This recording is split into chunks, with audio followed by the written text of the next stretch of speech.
Esta mañana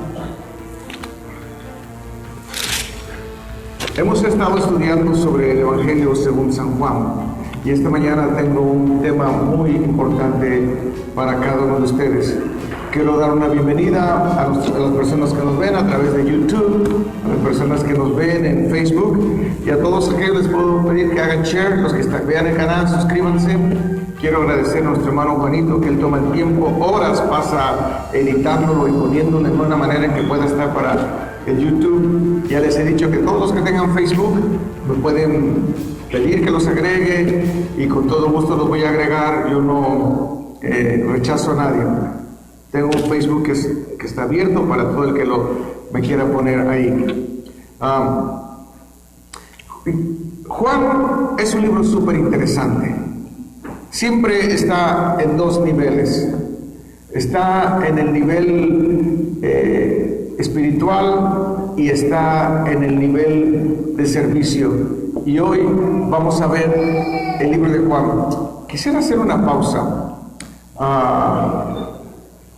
Alguien que me ayude, quizás tú, Angie, o alguien me puede ayudar, Martita, para traducirle. Are you going to do that, Rosa?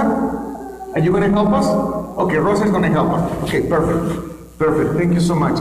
Ya Pastor Sandoval tiene un plan para que se haga un proyecto de que cualquiera que venga podamos tener un equipo que se transmita simultáneamente de español a inglés y de español a inglés y de inglés a español. Muy bien, capítulo 5 del Evangelio según San Juan. Pongan mucha atención. ¿Quién no tiene Biblia esta mañana? ¿Alguien no tiene Biblia? ¿Alguien no tiene Biblia? Aquí hay alguna persona que necesita una Biblia. ¿Alguien tiene una Biblia extra que pueda compartir, por favor? ¿Tenemos una Biblia extra? Gracias, Albita, gracias. Si la ya la compartieron con...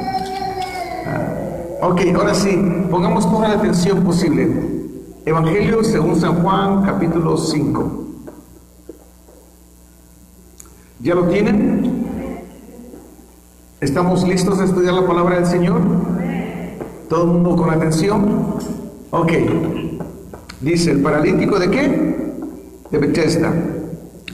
Después de esto, había una fiesta de los judíos y Jesús subió ¿a dónde? A Jerusalén. Es importante notar que en el griego no dice había una fiesta. Dice, los judíos tenían la fiesta. Pone el artículo la, y en lugar de poner una fiesta indefinida, lo señala, dice, tenían la fiesta. Tenían varias fiestas el pueblo judío. Estaba la fiesta del Pentecostés, la fiesta del tabernáculo, la fiesta de la Pascua. No nos dice específicamente qué fiesta era, pero por el contexto y lo que dice el contexto anterior y posterior, nos damos cuenta que era la fiesta de la Pascua. Así que los varones judíos tenían que asistir obligatoriamente a estas fiestas. Después de esto había una fiesta de los judíos y Jesús subió ¿a dónde? A Jerusalén, a la capital de Israel. Subió a Jerusalén y había una gran fiesta que era la fiesta de la Pascua. Hay en Jerusalén, cerca de la puerta de las ovejas, un estanque llamado en hebreo Betesda. ¿Qué significa Betesda? Tiene dos significados. Uno, muchos teólogos coinciden en que Betesda es la casa de las olivas. Otros teólogos dicen que la traducción más correcta es la casa de la misericordia. En este templo, en la parte noroeste, tenía 5 pórticos y había un estanque en esto. Y Betesda, ya les dije que quiere decir la casa de los olivos o la casa de la misericordia. Y es interesante que eran 5 pórticos y en estos yacía una multitud de enfermos, ciegos, cojos, paralíticos, que esperaban el movimiento del agua. Muy bien, quiero que usen su imaginación por un segundo. Había multitud de enfermos, ciegos, cojos, personas que necesitaban ser sanados, paralíticos, y que estaban en el movimiento del agua. Esperaban que el agua se movía porque tenían la creencia que venía un ángel, y cuando ese ángel llegaba al agua, el agua se movía y el primero que se metiera era sanado. Qué interesante. El versículo 4. El versículo 4 es muy interesante. Y déjenme, antes de explicar el versículo 4, dar una aclaración. I am an old-fashioned pastor. Soy un pastor a la antigua. Yo creo que la palabra de Dios es la palabra de Dios. Que la Biblia, lo que está escrito porque Dios así lo designó en su sabiduría. Sin embargo, esto no me lleva a estudiar. El versículo 4, en muchos manuscritos antiguos, no está registrado. Pareciera que un escriba lo puso como una nota de comentario y después se fue quedando.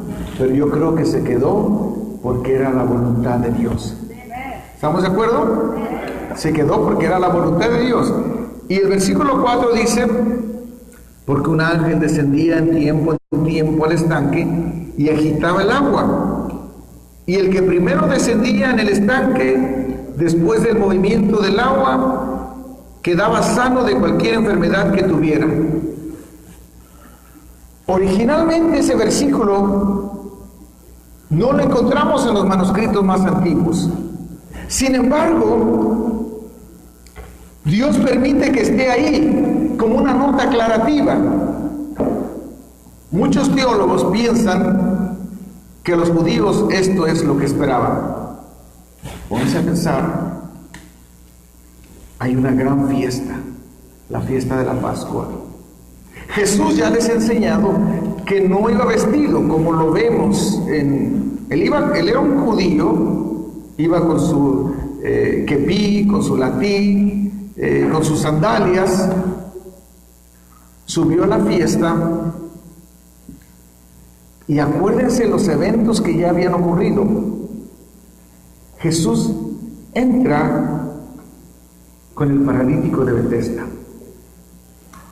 Es interesante que la palabra del Señor dice que había un hombre que yacía, ¿cuántos años tenía de enfermo? ¿Cuántos años? ¿Habrá alguien aquí que tenga 38 años? ¿Sí? ¿Hay un hermano? ¿Habrá alguien que tenga 38 años? Ay, por favor, si Alvita tiene 29, 30, Alvita, 29, 30, ¿verdad? Ok. Juanito, ¿tú tienes 38 años? Ok, 38 años. Muy bien. Imagínense ustedes 38 años. Déjenme decir, estuve investigando un poquito cómo era la vida de una persona paralítica 38 años. Era una persona que ha de haber tenido llagas por todo su cuerpo, úlceras. Era una persona que sufría de fiebres intensas. Las úlceras venían a causa de que no tenía movimiento, y cuando estaba mucho tiempo en un lugar y no había quien lo moviera, se iba creando una úlcera. Las úlceras se cangrenan. Además de esto, cuando nosotros leemos que tenía 38 años de estar enfermo y que estaba ahí tirado y no tenía quien lo ayudara a las 24 horas, era muy difícil que alguien viniera y lo bañara. Quiere decir que no le cortaban las uñas, que el pelo no se lo cortaban, que no se bañaban frecuentemente, podían pasar semanas, meses sin bañarse. No solamente esto, y lo tengo que decir porque quiero que entiendan bien la situación. Si tenía deseos de ir al baño y no había quien lo llevara, pues ahí tenía que hacer sus necesidades en él mismo, porque no había quien lo limpiara, no había quien lo llevara a un baño. Imagínense este aspecto, esta persona con el cabello largo, con la barba, oliendo mal, con úlceras, sucio, con excremento. Nadie lo quería ver, nadie lo quería ayudar. 38 años es mucho tiempo. 38 años ahí tirado, con el polvo. Yo digo que ni los perritos se le acercaban, quizás solo las moscas. Estaba en un lugar donde era deprimente ir. Ciegos, cojos, paralíticos. Nadie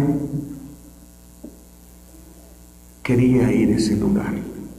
¿Alguno de ustedes ha ido alguna vez a un nosocomio? ¿Alguno de ustedes ha ido a lugares donde tienen a personas sin esperanzas o desahuciados? Era 38 años sin esperanza. Y Jesús llegó, versículo 6, y dice, cuando Jesús lo vio acostado y supo que ya llevaba mucho tiempo. Ahora recuerden que Jesús era 100% humano y era 100% divino. Cuando Jesús fue a Jerusalén, él podía haberse ido directamente al templo, como lo indicaba el protocolo, como lo indicaba el Talmud. Él podía ir directamente, pero Jesús decide ir con la escoria de la sociedad. Jesús decide ir donde nadie quiere ir. Jesús decide ir con los homeless, con los enfermos, con los que no tienen que comer, con los que no se les puede pedir nada. Alguien va y ayuda ahí, no puede esperar nada de ellos porque ellos no pueden dar nada a cambio. Y ahí fue Jesús con los que no pueden dar nada a cambio. Enfermos, sin enfermeros, sin tratamiento médico. Jesús va ahí. Y Jesús lo vio acostado. Y él ya sabía, porque él es divino y él se le revela todo, que llevaba ya mucho tiempo así. Y Jesús hace una pregunta que pareciera que es una pregunta que es obvia, pero es que Jesús quiere despertar nuestra fe. Y Jesús le pregunta, ¿quieres ser sano? Ay, qué rico se debe haber oído eso, ¿verdad? ¿Quieres ser sano? Me imagino que este hombre debe haber volteado a ver a Jesús. Y ya les expliqué la apariencia física de esta persona, sin contarse el pelo, con olor a excremento, con úlceras, las uñas largas, sin bañarse, pero en medio de su tristeza, de su desesperación, de la inmundicia donde vivía, donde él ya pensaba que estaba ahí sin esperanza, porque supuestamente la teoría decía que venía un ángel y que iba al estanque de Betesda y que se movía, pero él nunca, 38 años y nunca pudo llevarlo a alguien. Él estaba ahí esperando sin esperar. ¿Alguna vez usted ha hecho una oración? Señor, te estoy pidiendo, pero ya sé que no vas a contestar. Oh my God, esa es la operación, esa es la oración más desesperada que hay, cuando usted le pide a Dios y usted está convencido que no le va Dios a contestar. Él estaba convencido de que nadie lo iba a ayudar, pero ahí estaba, como estamos muchas veces nosotros, que tenemos necesidad de un milagro, que tenemos necesidad de ver el rostro de Jesús, que nadie nos entiende, que nadie nos comprende. Hoy me sorprende que la mayoría de suicidios antes eran de personas de 40, 50 años. Hoy en día los suicidios son entre los jóvenes, 16, 14, 15, 17, 18, son las personas que están en riesgo de quitarse la vida. Estaba sin esperanza, con una depresión profunda. Y Jesús le dice, ¿quieres ser sano? ¿Quieres ser sano? El enfermo le respondió, Señor, es importante que él ahí donde estaba reconoció a Jesús, porque la palabra es curios, del hebreo Elohim. No sabemos si es que le está llamando Señor porque lo reconoce Señor o por una manera de respeto, pero le dice, Señor, no tenga quien me meta al estanque. Jesús le está hablando, aquí está la sanidad, y él está pensando en el estanque, así como Nicodemo pensaba, ¿cómo puedo entrar al vientre de mi madre? Así como la mujer samaritana pensaba, el agua, Jesús le estaba ofreciendo de vida y ella pensaba en el agua que se acababa. Y él está pensando, ¿quién me va a meter al estanque? Y es que muchas veces nosotros queremos solucionar los problemas de nuestra vida humanamente. ¿Quién me va a prestar dinero? ¿Quién me va a ayudar a conseguir un trabajo? ¿Quién va a hablar con el juez? ¿Quién me va a sanar de mi enfermedad? Pero ¿saben una cosa? Los pensamientos de Dios siempre son mejores, más grandes y más perfectos para nosotros. Siempre son. Nosotros le podemos pedir algo y Dios nos contesta, yo tengo algo mejor que el estanque de Bethesda. Tú no necesitas meterte al tanque de Bethesda. Y entonces le dijo, Señor, no tengo quien me meta en el estanque cuando se agita el agua. Mientras yo voy, otros descienden antes que yo. Qué desesperante, ¿verdad?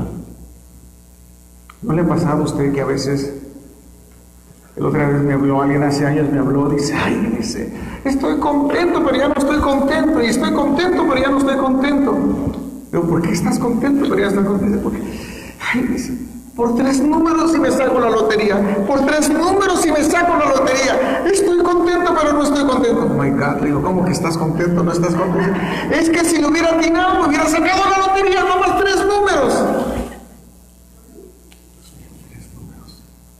Y así estaba él. Casi me sano, pero no llego. Casi.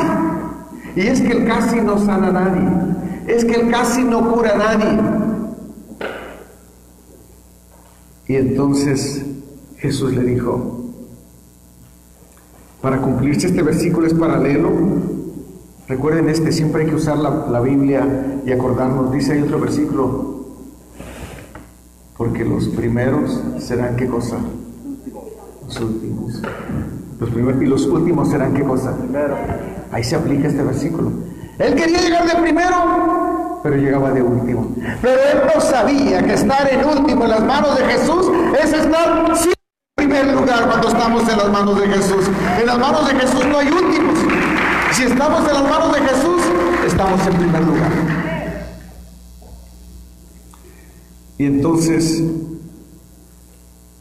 Jesús no le dice, yo te voy a sanar. Jesús no le dice, yo te sano. Hay otros casos donde Jesús le pregunta, ¿quieres que te sane? Y este dice, quiero. Pero en este caso Jesús solamente usa un imperativo del activo, del modo indicativo, y le dice, levántate, es una orden, levántate, toma tu camilla y ¿qué? y anda. Dios mío, qué orden de Jesús. Era una orden que venía con un poder sanador. Era una orden que venía con el don divino. Yo imagino que cuando él la escuchó, en el momento que la escuchó, hubo una sinergia donde sus músculos, sus tendones, sus nervios, sus células, pasó algo en él. Una descarga eléctrica, una sanidad, el poder de Jesús, porque dice la palabra del Señor que en el principio no existía nada y que Dios habló y existió. Y cuando Dios habla, la tormenta se detiene. Y cuando Dios habla, se caen los muros de Jericó. Y cuando Dios habla, se abre el mar rojo. Y cuando Dios habla, los gigantes Goliat caen ante el poder de la palabra del Señor. Y cuando el Señor le dijo, levántate, toma tu lecho y anda, sintió el poder renovador, la energía creadora de Dios, la energía sanadora de Dios. Jesús tuvo misericordia. No nos habla más de los demás enfermos. Los demás estaban esperando que el estanque se moviera cuando Jesús estaba ahí. No perdamos de vista a Jesús. Si Jesús está ahí, olvidémonos del estanque. Si Jesús está ahí, Él nos va a responder de una manera milagrosa, de una manera poderosa, de una manera que no nos vamos a imaginar. Dios siempre tiene respuestas maravillosas y grandes para nosotros. Gloria al Señor.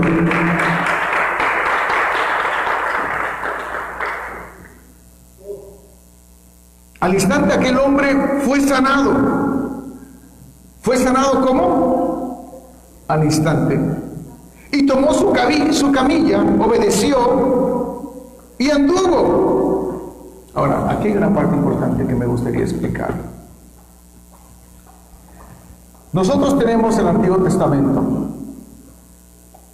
Para los judíos era muy importante el Pentateuco. ¿Qué era el Pentateuco? Génesis, Éxodo, Levítico, Números y Deuteronomio. Pero ellos tenían un comentario aparte de la Biblia. Aparte de la Biblia tenían un comentario que se llamaba el Talmud. Y el Talmud era una interpretación del Pentateuco, pero era de tradiciones de ellos, era de costumbres que ellos tenían, eran de cargas extras que le habían puesto a los mandamientos o al sábado, como el día de sábado no puedes caminar más de 700 pasos, o habían puesto otras cargas que originalmente no estaban en la palabra de Dios. Y estos versículos enfatizan el verdadero gozo que debe haber el sábado. El sábado es un día de crecimiento espiritual. El sábado es un día de gozo. No es de salvación. El sábado no nos da la salvación. La salvación solamente está en Cristo Jesús. Y yo les quiero decir que el Talmud tenía otras cosas que agregaban ellos. Por esto dice este siguiente diálogo: levántate, toma tu camilla y anda. Y al instante aquel hombre fue, ¿qué cosa? Y tomó su camilla, ¿y qué? ¿Y qué día era? Era sábado aquel día. Entonces los judíos le dijeron a aquel que había sido sanado: el sábado no te es permitido cargar tu camilla. Y él les preguntó: el que me sanó, él mismo me dijo, toma tu camilla, ¿y qué? Dice, no, a mí no me culpen. A mí alguien me sanó, y el que me sanó me dijo, toma tu camilla, ¿y qué? Y anda. El que me sanó el sábado. Entonces le preguntaron, ¿quién es el que te dijo, toma tu camilla y anda? Ellos se habían ido al extremo. Se habían ido al extremo. Sin embargo, eran escrupulosos con otros. Pero si una oveja se les caía en un pozo, aunque fuera el día de sábado, la rescataban. ¿Saben por qué la rescataban? Porque era un valor económico. Si un hombre se cae en un pozo, bueno, el sábado no se puede trabajar, vámonos. Pero si una oveja se cae en un pozo, hay que rescatarla porque representa un valor económico. El sábado, más que un día de enfado, de enojo, el sábado es un día de gozo, de crecimiento, de paz, de recordar que el que lleva todas las cargas, que podemos descansar plenamente en Cristo Jesús. Una de las razones que a mí me encanta el sábado es porque el sábado nos recuerda a Jesús como el Creador, porque nos recuerda que yo no tengo que hacer nada para mi salvación, que lo único que tengo que hacer es descansar en los brazos poderosos de Cristo Jesús. Por eso, el sábado es un símbolo también del Evangelio. Entonces le preguntaron, ¿quién te dijo, toma tu camilla y anda? Pero el que había sido sanado no sabía quién era, porque Jesús se había apartado de la gente que estaba en aquel lugar. Después lo halló Jesús en el templo y le dijo, mira, fíjese bien, Jesús primeramente se fue a sanar a los enfermos. Después se fue al templo porque él tenía que hacerlo, porque él era un judío y tenía que cumplir todos los pasos de la ley. Y después se fue al templo y allí encontró a Jesús. ¿Dónde encontró a Jesús? En el templo. Y le dijo, mira, has sido sanado. Y le dio otro mensaje a Jesús, no peques más para que no te suceda algo peor. Pide, el Señor nos da sanidad, nos da bendiciones para que vivamos. Y quiero que quede esto bien claro, nadie es salvo por obediencia, somos salvos por los méritos de Cristo Jesús. ¿Quedó claro esto? Pero Dios nos salva porque quiere que vivamos vidas en obediencia. La desobediencia trae dolor, trae tristeza, trae ansiedad, trae aflicción. Y Dios quiere que su pueblo sea un pueblo feliz. Hay bendición y felicidad en la obediencia. Hay bendición en eso. Dice el versículo 15, el hombre se fue y contó a los judíos que Jesús era quien lo había sanado. Y por esta causa los judíos perseguían a Jesús, intentaban matarlo, porque hacía estas cosas en sábado. Jesús le respondió, mi Padre hasta ahora trabaja y yo trabajo. Por esto los judíos aún más intentaban matarlo, porque no solo, de acuerdo al Talmud, no a la Biblia, no solo quebrantaba el sábado, sino también decía que Dios era su propio Padre, haciéndose igual a Dios.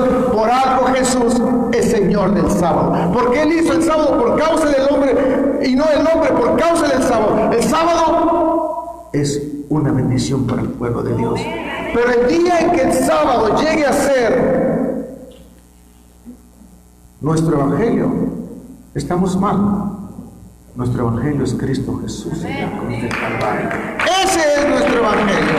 Cristo Jesús en la cruz del Calvario. Lo que el mundo necesita escuchar, que hay un Cristo que perdona, que salva, que redime, que cambia y que transforma y que puede sanar y que puede dar una vida diferente. Y eso solamente lo logra Cristo Jesús.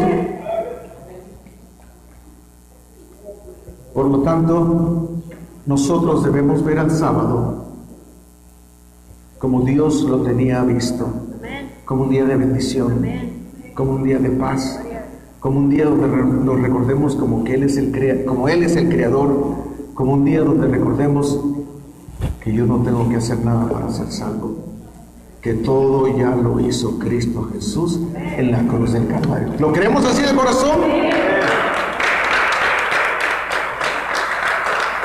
Los judíos intentaban matarlo. Los judíos querían destruirlo.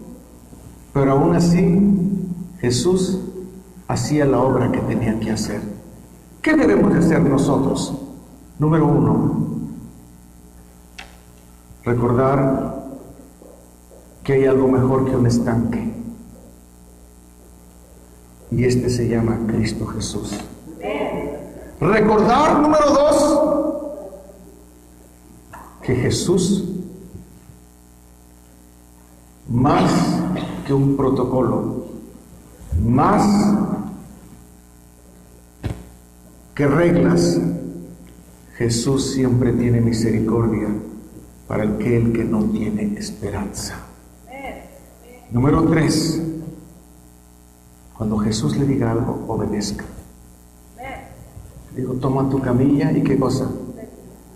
Él sabía, esa persona que estaba vigilando, sabía que el sábado, de acuerdo al Talmud, no de acuerdo a la Biblia, de acuerdo al Talmud no lo tenía que hacer. Pero él obedeció a Jesús. Esta mañana yo les quiero dar un mensaje especial. Dejemos que Jesús guíe nuestras vidas. Dejemos que Jesús esté en nuestro corazón.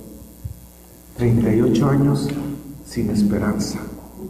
38 años de sufrir. 38 años donde no veía la solución. ¿Qué me enseña esto? Nunca perder la esperanza. Orar, confiar, y saber que en la paciencia también hay verdadero gozo. Que Dios bendiga su palabra esta mañana. Que Dios bendiga su palabra esta mañana. Tome su palabra. Tome su Biblia. Póngase de pie y levántela. Ahí donde está. Póngase de pie y levántela. Dé testimonio. Dé testimonio de que Dios está con nosotros. Diga, esta es la palabra de Dios. Aquí se encuentra el mensaje que Dios tiene para nosotros. Desde Génesis hasta Apocalipsis. Es el único libro infalible.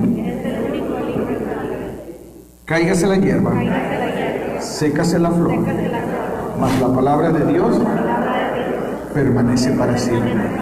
Denle un fuerte aplauso a Cristo. Denle un fuerte aplauso a Cristo. Fuerte el aplauso a Cristo. Fuerte.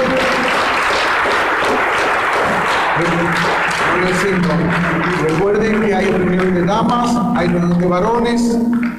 Vamos a pedir el